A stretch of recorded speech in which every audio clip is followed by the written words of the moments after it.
마태복음 2장 13절에서 18절까지입니다. 마태복음 2장 13절에서 18절까지 제가 읽도록 하겠습니다.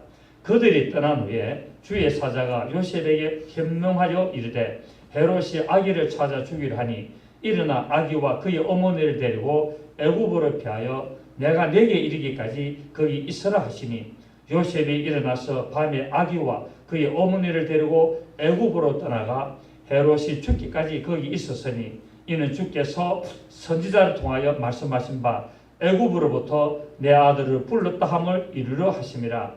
이에 헤롯이 박사들에게 속은 줄 알고 심히 노하여 사람을 보내어 베들레헴과 그 모든 지경 안에 있는 사내 아이를 박사들에게 자세히 알아본 그때를 기준하여 2살부터 그 아래로 다 죽이니 이에 선지자 예레미야를 통하여 말씀하신 바 라마에서 슬퍼하며 크게 통곡하는 소리가 들리니 라헬이 그 자식을 위하여 애고하는 것이라. 그가 자식이 없으므로 위로받기를 거절하였도다 함이 이루어졌느니라. 아멘. 오늘 제목은 라헬의 통곡이란 퀘스천마크 라헬의 통곡이란 제목으로 말씀을 우리가 한번 살펴보도록 하겠습니다. 이제 아기 예수께 경배한 동방 박사들이 헤롯 왕이 자기에게 아이를 찾거든 자식이 가르쳤다고 나도 가서 경배하겠다라는 그 말을 듣지 않냐고 꿈에 천사가 나타나가지고 다른 길로 인도를 함으로 말미암아 그 천사의 지시를 따라 다른 길로 고국으로 가게 됐죠. 그래서 이 헤롯이 동방 박사들에게 속은 줄 알고 분노를 해서 이제 베들레헴과 그 지경에 있는 2살 아래의 어린아이들을 전부 다 죽이는 만행을 저지르게 되었습니다. 하지만 하나님께서는 이 사건을 통하여 하나님의 말씀을 성취하시는 놀라운 섭리도 또 나타내는 것을 보게 됩니다. 자, 우리가 이것을 볼 때 하나님께서는 악인이 하는 일도 하나님의 섭리를 그 뜻을 이루는데 도구로 사용하시는 것을 볼 수가 있다는 사실입니다. 그러니까 하나님은 하나님의 뜻을 이루고 가는데 악인도 들어쓴다 안 들어쓴다? 들어쓰고 우리 선한 하나님의 백성들 자녀들도 들어서는데 이처럼 하나님은 성경에서 로마서에서 말하기를 성경이 바로를 사용했다라고 이야기하고 있습니다. 그래서 우리는 오늘 헤롯의 모습을 보면서 하나님 앞에 우리는 선한 도구로 쓰임 받아야 될 점이 있습니다. 하나님 앞에 악한 도구로 쓰임 받느냐 선한 도구로 쓰임 받느냐에 따라서 멸망과 축복이라는 이 갈림길을 우리가 갈 수가 있죠. 자, 오늘 우리가 본문을 보면은 천사가 꿈에 요셉에게 나타나가지고 아기를 데리고 애굽으로 피신을 가라고 지시를 합니다. 이것은 괜히 이렇게 하는 게 아니라 물론 헤롯이 아기들을 죽이려고 하니까 피신을 가도록 했습니다만은 이렇게 되도록 이미 성경에 예언이 되어 있다는 사실입니다. 그래서 우리가 호세아 11장 1절에 기록된 말씀을 보면은 이스라엘이 어렸을 때 내가 사랑하여 내 아들을 애굽에서 불러내었거늘이라는 이 말씀을 호세아 11장 1절의 말씀을 성취하기 위하여서 천사가 요셉에게 나타나 아기를 데리고 애굽으로 피신을 하라고 했죠. 결국 이 호세아의 이 말씀은 이스라엘 백성들이 출애굽을 해가지고 가나안 땅에 돌아오는 사건이었는데 결론적으로는 누구 이야기였습니까? 예수님이 애굽으로 갔다가 거기에서 다시 가나안 땅으로 돌아오는 사건을 성취하기 위한 예표였다는 사실입니다.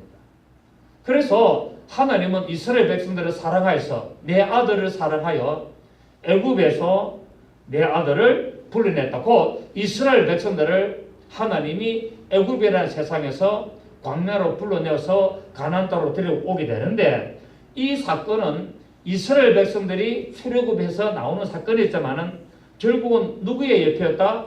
예수 그리스도께서 애굽으로 들어갔다가 다시 가나안 땅으로 돌아오는 이 사건을 예표로 기록이 되었고, 그리고 마지막으로는 예수 그리스도께서 다시 돌아오는 이 사건을 통해서 앞으로 예수 그리스도를 믿는 하나님의 자녀들, 하나님의 아들들 된 자들이 이 세상에서 천국으로 들어가는 것을 또 말씀을 하고 있다는 사실입니다. 그 우리가 누굽니까? 하나님의 사랑하는 아들들 아닙니까? 그래서 내 아들을 애굽에서, 지금 이 세상은 애굽이죠, 그죠?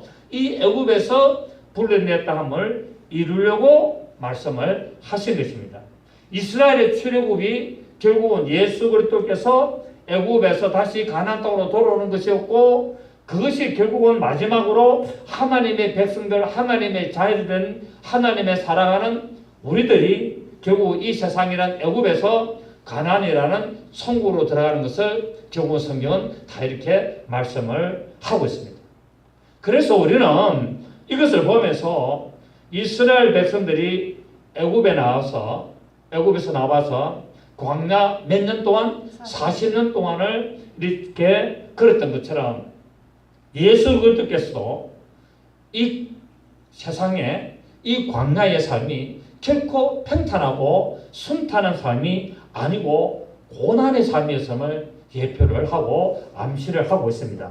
그렇다면 결국 우리들도 이 세상에서 살아가면서 우리가 평탄한 길만 걷는 것이 아니라 고난과 고통과 이런 어려움의 길들도 우리가 걸어갈 수가 있다는 것을 또 말씀을 하고 있죠. 그래서 아기 예수를 애굽으로 데려가라고 천사가 꿈에 요셉에게 나타난 것은 결국 무엇을 하기 위함이었다? 바로 호세아 11장 1절의 말씀을 성취하기 위함이었고, 또 두 번째로는 창세기에 보면은 요셉이라는 자가 나오지 않습니까? 이 요셉에 대한 예표를 이루기 위함이었습니다. 우리 창세기 50장을 보시겠습니다. 창세기 50장을 보시면, 창세기 50장에 보면은 요셉이 죽는 장면이 나옵니다. 요셉이 마지막에 죽기 전에 이제 형제들에게 유언을 하게 되고, 또 자기 아비 이스라엘 그 야곱이 죽음으로 말미암아 형제들이 겁을 내죠. 이제 아버지가 죽었으니까 요셉이 우리에게 복수를 안 하겠나라고 두려워서 이제 요셉한테 살려달라고, 용서해달라고 이렇게 하는 장면을 우리가 볼 수 있습니다. 15절 보면은 요셉의 형제들이 그들의 아버지가 죽었음을 보고 말하되, 요셉이 혹시 우리를 미워하여 우리가 그에게 행한 모든 악을 다 갚지는 아니할까 하고 요셉에게 말을 전하여 이르되, 당신의 아버지가 돌아가시기 전에 명령하여 이르시기를, 너희는 이같이 요셉에게 이르라, 내 형들이 내게 악을 행하실지라도 이제 바라는데 그들의 허물과 죄를 용서하라 하셨나니 당신 아버지의 하나님의 종들인 우리 죄를 이제 용서하소서 하며 요셉이 그들이 그에게 하는 말을 들을 때 울었더라. 그래서 이제 요셉이 형들에게 걱정하지 마소서, 무서워하지 마소서 라고 하는 말이 나오는데, 그의 형들이 또 치러와서 요셉의 앞에 엎드려 이르되, 우리는 당신의 종들이다. 요셉이 그들에 대해 두려워하지 마소서, 내가 하나님을 대신하리까 당신들은 나를 해하려 하였으나 하나님은 그것을 손으로 바꾸사 오늘과 같이 많은 백성의 생명을 구원하게 하시라 하시나니 당신들은 두려워하지 마소서, 내가 당신들과 당신의 자녀들을 기르리다 하고 그들을 간곡한 말로 위로하더라. 자, 자기를 죽이려고 했던 형제들을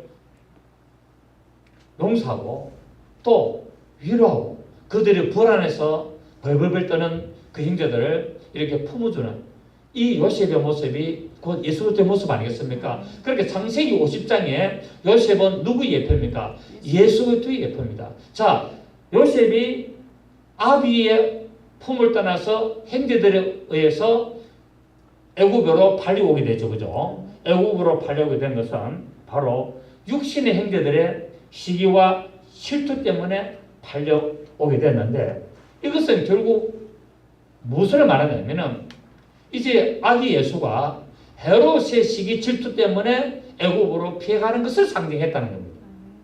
그리고 이제 요셉이 애굽으로 팔려간 것은 예수 그리스도께서 육신의 형제들에 의해서 십자가에서 죽으시는 것을 상징했죠. 결국 노예로 팔려가는 것은 죽음이다 말. 아비의 품을 떠나서 노예로 팔려서 이 세상이라는 애국으로 간 것은 예수님이 하나님의 독생자로서 하늘 천국에서 이 세상이라는 이곳에 와서 바로 육신의 형제들 유대인들에게 팔려서 십자가에서 죽은 것을 상징하고 있는 겁니다.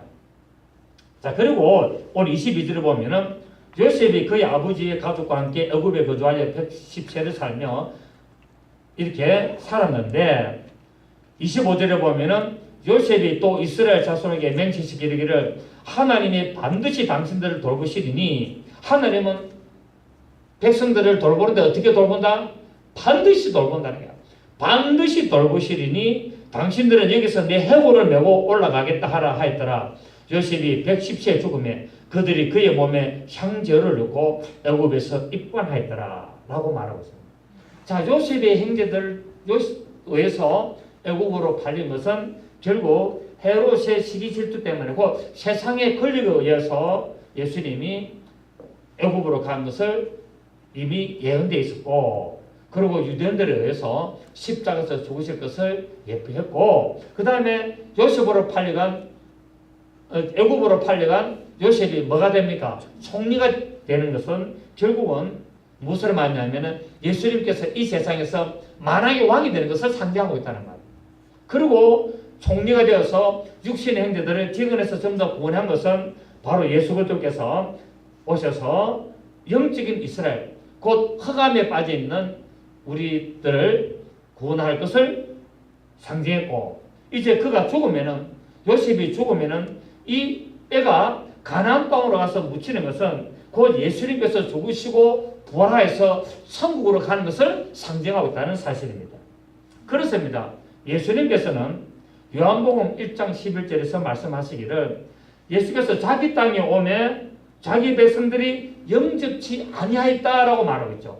그리고 예수님께서 이 세상에 오셨는데도 이 세상 사람들이 어떻게 하느냐? 시기 질투로 십자가에서 죽임을 당하게 하는 것을 이미 성경은 요셉을 통해서 이렇게 다 예표를 했고 상징으로 이렇게 말씀을 하셨습니다.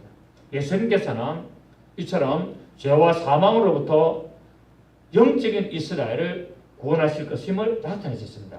여기서 영적인 이스라엘이라는 말은 저 육신의 이스라엘뿐만 아니라 예수 그리스도를 믿는 모든 자들을 영적인 이스라엘로 구원하시는 것을 말씀을 하고 있습니다. 그래서 마태복음 1장 21절을 보면은 자기 백성을 저희 죄에서 구원할 자이심이라 라고 하시죠. 그죠? 그래서 예수님께서는 이 세상에 오실 때 어떻게 오셨냐? 요셉이 애굽으로 팔려가서 총리가 되어 이제 자기 육신 형제들을 다 가족들을 보낸 것처럼 예수 그리스도께서 천국에서 이 세상이란 애굽에 오셔서 바로 우리 영적인 이 이스라엘 형제들을, 그래서 예수님은 우리의 뭡니까? 맏아들, 하나님의 맏아들 되시고 우리를 형제라 부르기를 부끄러워하지 아니하셨고 그분이 바로 부활의 첫 열매가 되시고 우리가 차례차례 부활함으로 말미암아 그분에게 이제 붙들어 매지는 것을 우리가 알 수 있죠. 그래서 예수님께서는 이처럼 애굽으로 피난 가시고 다시 돌아오시게 되는 것이 결국은 괜히 그냥 된 것이 아니라 이것은 성경이 이미 그렇게 되도록 다 예언이 되어 있었고, 그렇기 때문에 헤롯을 그 악한 도구로 쓰임받음으로 말미암아 멸망을 당하는 것을 우리가 알 수가 있습니다. 그래서 우리는 오늘 이 본문에서 우리가 몇 가지, 한 두 가지 정도 교훈을 우리가 살펴보겠는데, 첫째, 우리는 예수님의 이 모습을 보면서 성도들의 삶이 결탄코 순탄치 않고 비록 시험과 어려움과 환난을 당하더라도 우리 하나님께서는 예수 그리스도를 애굽으로 피난시켜서 다시 돌아오게 하는 모든 일들을 다 이루시는 것처럼 결코 우리 하나님의 자녀들, 하나님의 사랑하는 아들들을 결탄코 내버려두지 않으시고 반드시 구원하시고 피하게 되시고 하나님의 뜻대로 사용하실 것을 우리는 볼 수가 있습니다. 그래서 오늘 우리는 이 말씀을 보면서 어려운 여러분들이요, 낙심하지 마시고 힘내시기를 바랍니다. 하나님이 반드시 피할 길을 내실 것입니다. 그리고 하나님께서 반드시 또 어려움을 통해서 나의 어떤 행패를 통해서 하나님 나를 훈련시키시고 또 나를 깨닫게 하시고 그래서 하나님의 말씀을 절대적으로 신뢰해서 하나님의 그 역사심으로 마지막에 반드시 복을 이루게 하실 줄로 믿습니다. 그래서 고린도전서 10장 13절에 이런 말씀이 있는데 사람이 감당할 시험 밖에는 너에게 당한 것이 없나니 오직 하나님은 미쁘사 너희가 감당치 못할 시험 당함을 허락치 아니하시고 시험 당할 즈음에 또한 피할 길을 내사 너희로 능히 감당하게 하시느니라 라고 했습니다. 믿습니까? 우리는 하나님의 기록된 말씀을 믿는 거예요. 그럼 하나님이 고린도전서 10장 13절에서 하나님이 우리가 감당치 못할 시험 당하면 허락치 아니하신다기 때문에 지금 내가 당하고 있는 시험은 아직까지 감당할 만하다는 거예요. 그래서 도저히 감당하지 못할 그때가 되면 하나님은 피할 길을 내셔서 우리로 능히 그 시험을 감당하게 하도록 하나님은 하시겠다고 약속하셨습니다. 아멘입니까? 그래서 우리는 이런 기록된 약속의 말씀을 믿는 거예요. 이미 구약 성경에 이 예언된 대로 예수님이 오셔서 어린 아기 때부터 태어날 때부터 이런 험난한 과정을 통과하게 되고 이런 고난과 이런 여러 가지 어려운 과정들을 통해서 예수님이 이 어두운 세상에 빛으로 오셔서 나갈 길을 다 이렇게 예언된 것처럼 우리 하나님의 자녀된 우리들도 때로는 믿음 생활 저도 믿음 생활이 얼마나 오래됐습니까? 정말 뭐 어릴 때부터 교회를 다녔고 뭐 중고등부 회장 다 했고 뭐 그런 정도 해가지고 왔는데도 얼마나 어려운 과정들을 많이 겪습니까? 그러므로 우리는 이런 과정들을 통해서 낙심할 이유도 없고 우리가 때로는 힘들고 때로는 어렵고 때로는 정말 감내하지 못할 그런 과정들이 있더라도 하나님의 약속의 말씀을 붙들고 하나님은 반드시 나를 갈 길을 내시고 나를 도우신다는 믿음을 가지고 있다면 그래 될 줄 믿습니다. 그래서 우리는 믿음을 끝까지 지켜야 된다고 말씀하고 있죠. 그리고 두 번째, 악한 세력들과 불의한 자들이 핍박을 하고 괴롭게 하더라도 불평하지 말라는 겁니다. 불평하지 말고 하나님의 심판의 때를 기다려야 된다는 겁니다. 그렇게 헤롯이 이 세상의 권력을 가지고 그렇게 악한 일을 하고 이 베들레헴과 그 지경에 있는 모든 어린아이 2살 아래는 아이들을 다 죽이는 이런 만행을 저질렀는데 이런 권력이 없으면 이렇게 할 수 없죠. 그죠? 그러나 이렇게 하더라도 항변을 못하고 죽을 수밖에 없는 그런 행편이 있더라도 불평하지 말고 하나님의 역사하신 때를 기다려야 된다고 우리는 볼 수가 있습니다. 그래서 시편 37편 7편에 이런 말씀이 있는데 여호와 앞에 잠잠하고 참아 기다리라. 자, 하나님 앞에 어떻게 하라고요? 잠잠하고 참아 기다려. 자, 잠잠해라는 말은 하나님 나를 도와주십시오. 구원하십시오. 이런 말도 하지 말고 그냥 입 딱 다물고 가만히 있으라는 말이 아니라 하나님 앞에 원망 불평하지 말라는 소리죠. 그죠? 그래서 고린도전서 10장에 보면은 이스라엘 백성들이 광야에서 멸망을 받는데 왜 멸망을 받는지 하면은 원망 불평하고 하나님을 시험하다가 다 뱀에게 물려서 이렇게 죽는 일들을 당하게 됐다고 성경은 말하고 있습니다. 그리고 오늘 우리는 보면은 하나님 앞에 잠잠하고 참아 기다리는 말은 하나님 앞에 원망 불평하지 말고 시험하지 말고 기다리라 라는 말이죠. 그리고 자기 길이 형통하여서 악한 길을 이루는 자를 인하여 불평하지 말라라고 하고 있습니다. 왜냐하면은 궁극적으로 악의 세력을 심판하시고 도말하시며 성도들에게 영원한 승리를 하나님께서 주실 것이기 때문에 그렇습니다. 그래서 인내하시기를 바랍니다. 성경은 뭡니까? 인내입니다. 우리는 하나님의 말씀에 인내하는 자가 되거든요. 그래서 하나님의 말씀에 인내하고 기다리면은 하나님 때가 되면은 악의 세력을 심판하실 것이고 헤롯이 축이 먹어 죽은 것처럼 심판하실 것이고 갑자기 죽게 되죠. 그래서 악인이 갑자기 죽게 된 것을 보게 됩니다.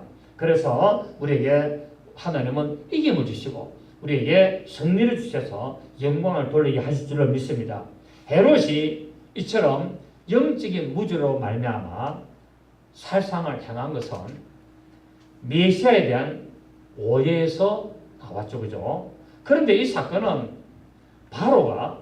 애굽 왕 바로가 이스라엘의 어린 사내 아이들을 다 죽이는 사건을 생각나게 합니다.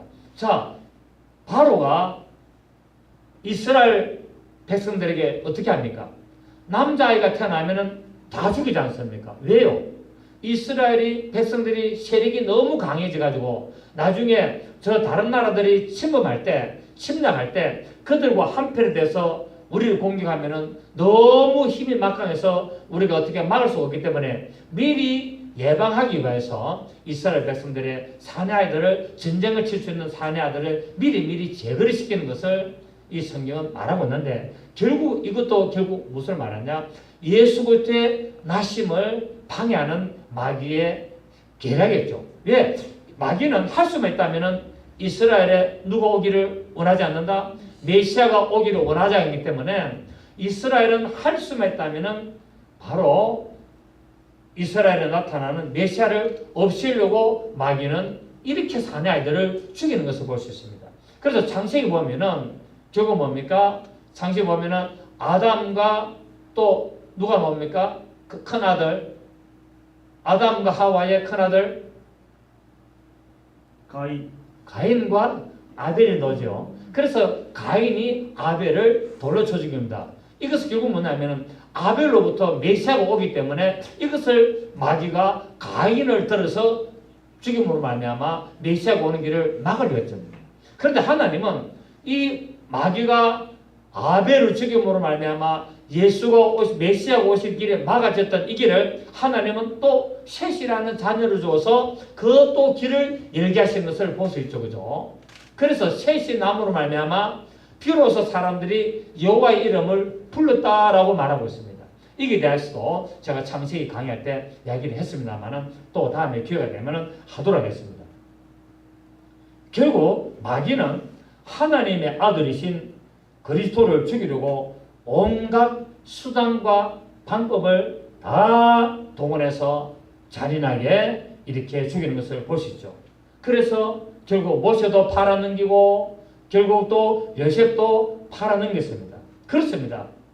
앞으로 이 세상 마지막에도 역시 믿음에 이기는 자들을 삼키려고 몸부림을 치고 모든 계략을 다 꾸밀 것이지만 하나님은 그럼에도 불구하고 반드시 믿는 자들을 보호하시고 인도하시고 그의 몸된 교회를 지킬 것이라고 말씀을 하셨습니다.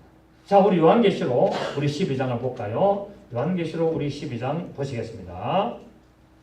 요한계시록 12장 1절에서 6절입니다. 1절에서 6절을 보면은 하늘에 큰 이직이 보이니 해를 옷 입은 한 여자가 있는데 그 발 아래는 달이 있고 그 머리에는 12별의 관을 썼더라. 이 여자가 아이를 되어 해산하게 되매 아파서 애를 쓰며 부르짖더라. 하늘에 또 다른 이직이 보이니 보라 한 큰 붉은 용이 있어 머리가 7이요 뿔이 10이라. 그 여러 머리에 7 왕관이 있는데 그 꼬리가 하늘에 별 3분의 1을 끌다가 땅에 던지더라. 용이 해산하려는 여자 앞에서 그가 해산하면 그 아이를 삼키고자 하더니 여자가 아들을 낳으니 이는 장차 첫장으로 만국을 다스리려더라. 그 아이를 하나님 앞과 그 보좌 앞으로 올라가더라. 그 여자가 광야로 도망하며 거기서 1260일 동안 그를 양육하여 하나님께서 예비하신 곳이 있더라 라고 말하고 있습니다.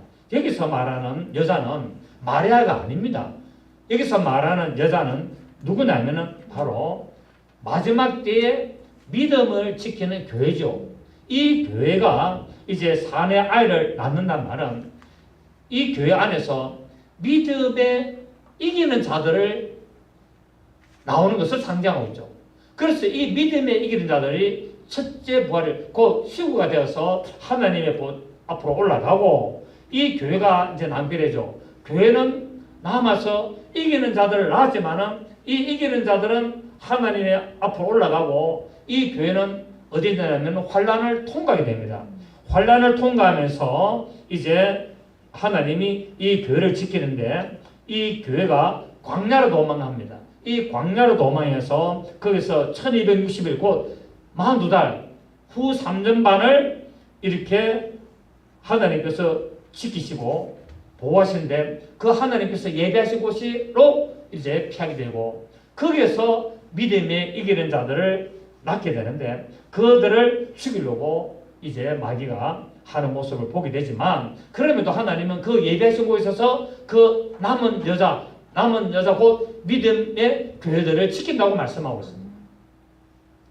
이것은 결국 선지자의 말씀을 이루는 사건이죠. 그러니까 2살부터 2살 아래로 다 사나이를 죽이는 이 말씀은 결국은 선자의 말씀을 이뤘다고 오늘 말하고 있는데 오늘 본문 한번 보십시오. 본문에 보면은 15절을 보시면은 헤롯이 죽기까지 거기 있었으니 이는 주께서 시작 선지자를 통하여 말씀하신 바 애굽으로부터 내 아들을 불타함을 이루라 하심이라 라고 말하고 있고 또 17절에 보면은 이에 선지자 예레미야를 통하여 말씀하신 바 라마에서 슬퍼하며 크게 통곡하는 소리가 들리니 라헬이 그 자식을 위하여 애고하는 것이라 그 자식이 없으므로 위로받기를 거절하였도다 함이 이루어졌느니라 라고 말하는데 그 복이 뭐를 했습니까? 예레미야 31장 15절에 해놨죠. 그죠? 성경에 보니까 선지자 예레미야로 통하여 말씀하신 이 말씀을 이루는 사건이었다는 결국 사내아이 2살 아래로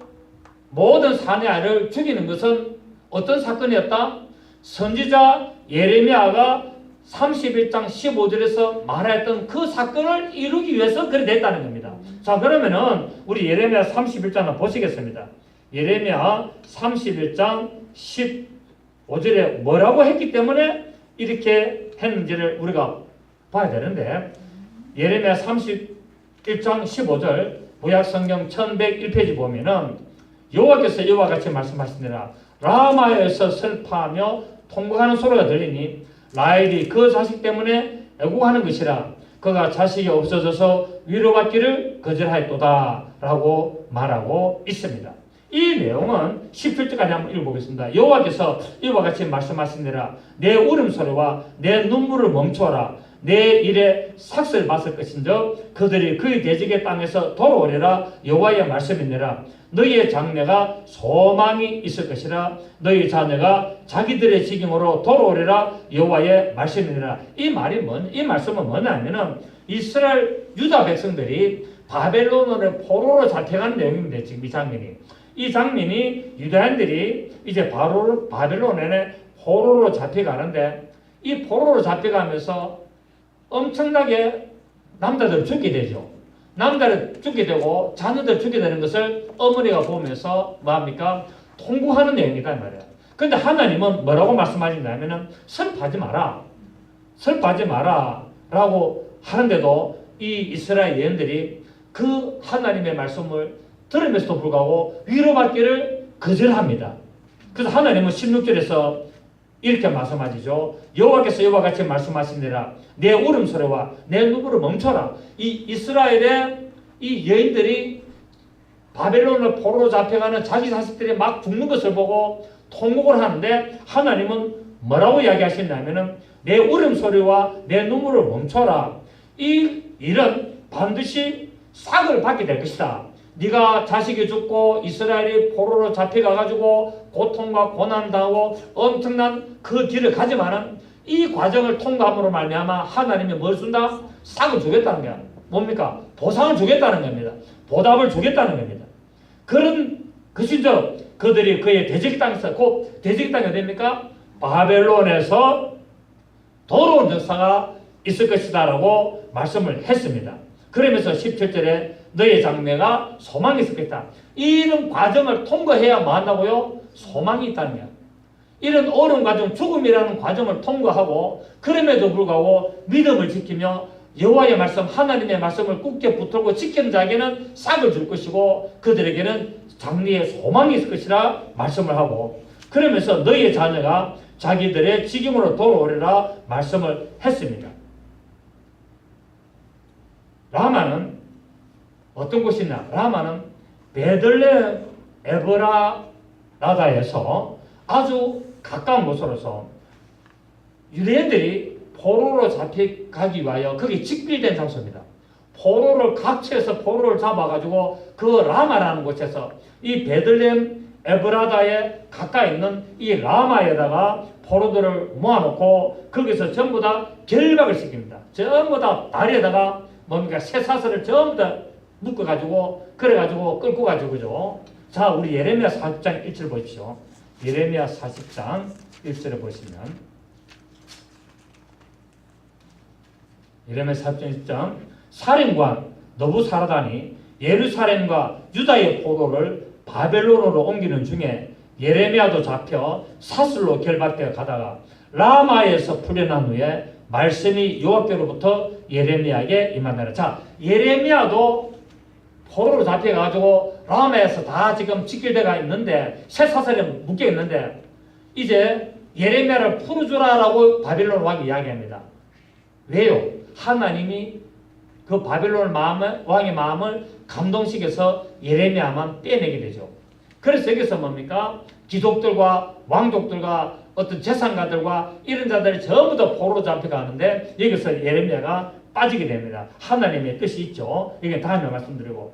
그런데 여러분 이스라엘이 왜 바벨론의 포로가 되었는가 하면은 바로 하나님의 말씀을 불순종하고 우상을 숭배하면서 태양신을 섬기고 이런 엄청난 영적인 범죄를 저지르기 때문에 하나님께서 이스라엘을 포로로 끌려가도록 허락을 하셨습니다. 자, 예레미야 우리 25장 다시 돌아가면은 예레미야 25장 우리 3절을 보시겠습니다. 예레미야 25장 3절에 보면은 2절에 선지자 예레미야가 유다의 모든 백성과 예루살렘의 모든 주민에게 말하 이르되 유다의 왕 아몬의 아들 요시아 왕 13째 해부터 오늘까지 23년 동안 여호와의 말씀이 내게 임하기로. 그러니까 하나님이 23년 동안 예레미야에게 계속 말씀을 줘서 이스라엘 백성들이 우상 숭배하는 걸 돌이키게 만들었죠. 그래서 예레미야가 하나님의 말씀에 순종하여 했기 때문에 포로로 잡혀가는 것을 하나님이 구해줍니다. 예레미야는 끝까지 하나님 말씀에 순종해서 화를 선포하죠. 만약에 하나님의 말씀을 순종하지 않고 계속 우상 숭배하면은 전부 다 우리가 멸망을 당할 것이고 포로가 될 것이라고 23년 동안에 외치게 됩니다. 이걸 하나님이 보셔서 예레미야를 라마에서 풀어주시죠. 그리고 보면은 23년 동안 여호와 말씀이 내게 임하기로 내가 너에게 시작 꾸준히 일러서나 너희가 순종하지 아니하였느니라. 그러니까 하나님의 말씀을 꾸준하게 그러므로 여호와께서 그의 모든 종 선자를 너에게 끊임없이 보내셨으나 너희가 순종하지 아니하였으므로 귀를 기울여 듣지도 아니하였도다. 그가 이르시기를 너희는 각자의 악한 길과 악행을 버리고 돌아오라. 그리하면 나 여호와가 너희와 너희 조상들에게 영원부터 영원까지 준 그 땅에 살리라. 너희는 다른 신을 따라다니며 섬기거나 빙배하지 말며 너희 손으로 만든 것으로서 나의 노여움을 일으키지 말라. 그리하면 내가 너희를 해하지 아니하리라. 너희가 내 말을 순종하지 아니하고 너희 손으로 만든 것으로서 나의 노여움을 일으켜 스스로 해하였느니라. 여호와의 말씀이니라. 그러므로 만군의 여호와께서 이와 같이 말씀하시니라. 너희가 내 말을 듣지 아니하였느니라. 보라 내가 북쪽 모든 종족과 내 종 바벨론의 왕 느부갓네살을 부르다가 이 땅과 그 주민과 사방 모든 나라를 쳐서 진멸하여 그들을 놀램과 비웃음과 거리가 되게 하며 땅으로 영원한 폐허가 되게 할 것이라. 여호와의 말씀이니라. 내가 그들 중에서 기뻐하는 소리와 절구하는 소리와 신랑의 소리와 신부의 소리와 맷돌 소리와 동물빛이 끊어지게 하리니 이 모든 땅이 폐허가 되어 놀랄 일이 될 것이며 이 민족들은 70년 동안 바벨론 왕을 섬기리라. 자, 하나님이 이스라엘 백성들에게 계속 경고하고 이 선지자를 보내고 예레미야를 통해서 24년 동안 말씀을 했는데도 불구하고 결국은 하나님의 말씀을 지키지 않으므로 노여움을 느낍니다. 하나님 분명히 말씀하셨죠. 너희가 내 말에 순종하면은 이 땅에서 영원히 살 것을 내가 지켜주는데 만약에 너희가 내 말을 안 지키면은 너희들을 내가 포로로 보내겠다. 그러면서 뭡니까? 이미 바벨론 왕 느부갓네살이라는 사람을 들어서 너희를 포로로 만들 것이라고 말씀하셨습니다. 결국 이때는 아직까지 뭡니까? 바벨론이란 느부갓네살 왕이 아직 없을 때라. 그럼에도 불구하고 이미 하나님은 이렇게 다 느부갓네살 왕 이름까지 바벨론이라는 나라를 통해서 멸망시킬 것까지 하나님은 이미 이렇게 말씀을 하셨고 또 포로를 70년 동안 포로 생활하도록 기한까지 다 정한 것을 우리는 알 수가 있습니다. 자, 그래서 우리는 이런 것을 보면서 하나님의 말씀에 어떻게 되겠다? 순종해야 되겠다. 하나님의 말씀에 불순종하면 이런 엄청난 일들을 당하고 있습니다. 그래서 이제 불순종함으로 말미암아 이스라엘 백성들이 바벨론을 포로로 잡혀가면서 이제 이 라마에서 포로 생활하는 그 동안에 자기 자식들이 죽어가는 모습, 또 자기 자식들이 포로로 끌려가는 모습들을 이 이스라엘의 이자들을 보면서 통곡을 하게 되죠. 결국 이 모습을 오늘 예수님의 이 사건을 통해서 2살 아래의 사내 아들이 다 죽는 것을 성취하게 됩니다. 이게. 결국 이 모습은 바벨론의 포로로 잡혀가면서 이 여인들이 자기 자식들이 죽어가며 포로로 잡혀가는 모습을 보면서 통곡하는 그 모습을 결국 뭡니까? 이스라엘 여자들이 자기 아이들이 죽어가는 것을 보면서 통곡하고 위로받는 것을 거절한 성취를 하게 됩니다. 결국 구약의 모든 성경은 예수님에게 다 이루어지는 것을 말하고 있죠. 바벨론을 포로 잡혀가는 것도 결국은 뭡니까? 예수님이 이제 애국으로 갔다가 그것 때문에 사내 아이가 다 죽는 것을 또 이렇게 성취를 하게 되죠. 하나님의 말씀은 변함이 없습니다. 또 이 사건은 뭡니까? 창세기 보면은 그 야곱의 아내 라헬이 죽는 장면이 나오죠. 자, 우리 창세기 35장 우리 다시 돌아가면은 창세기 35장 16절을 봅니다. 창세기 35장 16절을 보면은 이제 야곱하고 이 부인 4명의 부인과 아들 10명을 데리고 이제 길을 가다가 여기서 라헬이 임신을 해가지고 아이를 놓는 장면이 나옵니다. 요셉의 동생 베냐민을 낳는 장면이 나옵니다. 그래서 11명의 아들과 이제 마지막 12번째 베냐민을 낳는 이제 장면이 나오는데 16절에 보시면은 그들이 베델에서 길을 떠나 에브라스 이르기까지 얼마간 거리를 둔 곳에서 라헬이 해산하게 되어 심히 고생하여 그가 난산할 즈음에 산파가 그에게 이르되 두려워하지 말라. 지금 내가 또 등남하느니라 하며 그가 죽게 되어 이 라헬이 죽게 되어 그의 혼이 떠나려 할 때에 아들의 이름을 베노니라 부르다. 자, 이 라헬이 길 가다가 아이를 낳게 됐습니다. 그런데 아이 낳다가 얼마나 언제 막 죽게 되죠. 옛날에는 아이 낳다가 많이 죽잖아요, 그죠? 아마 이 라헬도 이런 일을 당했습니다. 그래서 아이를 낳다가 이 혼이 떠나 막 죽으려고 할 때 이 자기가 낳은 아들을 보고 뭐라 그러냐면은 베노니라고 말합니다. 산파가 뭐라 그러냐면은 네가 아들을 낳았다라고 하니까 아들을 낳으면 기뻐야 되는데 라헬이 아들을 낳기를 얼마나 소망했습니까? 그런데 아들을 낳는데도 불구하고 뭐라 그러냐면은 베노니라 해서 이 베노라는 뜻이 뭡니까? 슬픔의 아들이라는 거예요. 내가 너 때문에 죽는다는 거예요. 그래서 이 아이를 베노니라 부르서나 라헬이 야곱이 무슨 소리 하느냐? 이 아이가 어떻게 슬픔의 아들이냐? 네가 죽는다고 슬픔의 아들이냐? 아니다. 이 아들이 바로 오른손의 아들이다 해가지고 베냐민이라는 이름을 붙여줍니다. 슬픔의 아들에서 기쁨의 아들로 바뀌게 되죠. 그래서 아들을 슬픔의 아들이다, 나를 죽이는 아들이다 라고 했는데도 불구하고 남편 야곱이 아니다, 기쁨의 아들이다, 오른손의 아들이다, 이기는 아들이다, 부활의 아들이라고 했지만은 라헬은 그 위로를 거절해버립니다. 거절합니다. 그래서 라헬의 통곡이라는 이 내용이 나오게 되죠. 라헬이 자기가 죽어가면서 통곡하는 것을 이렇게 말했고 그것을 위로한데도 불구하고 위로받기를 거절하고 자기 몸에서 메시아의 혈통이 나오게 되는 것을 위로받기를 거절하고 이제 나타난 모습을 오늘 예수님의 이 사건을 통해서 그 이스라엘의 2살 아래 사내 아들이 죽음으로 말미암아 그 어머니들이 통곡하면서 하나님의 위로를 받기를 거절하는 모습을 상징을 했던 것을 이루게 되죠. 그렇습니다. 세상 사람들은 자기 자식들을 하나님보다 더 사랑합니다. 베들레헴의 이 통곡은 결국은 메시아가 탄생했던 보다도 자기 자식들의 죽음을 더 선포하고 통곡을 했습니다. 결국 뭡니까? 내 아들은 죽더라도 메시아를 지켜주십시오. 이런 믿음의 사람이 없었다는 거예요.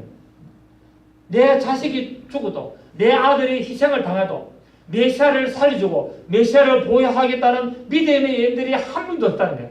그래서 예수님께서 뭐랬습니까? 내가 다시 올 때 믿음을 보겠느냐라고 말하고 있습니다.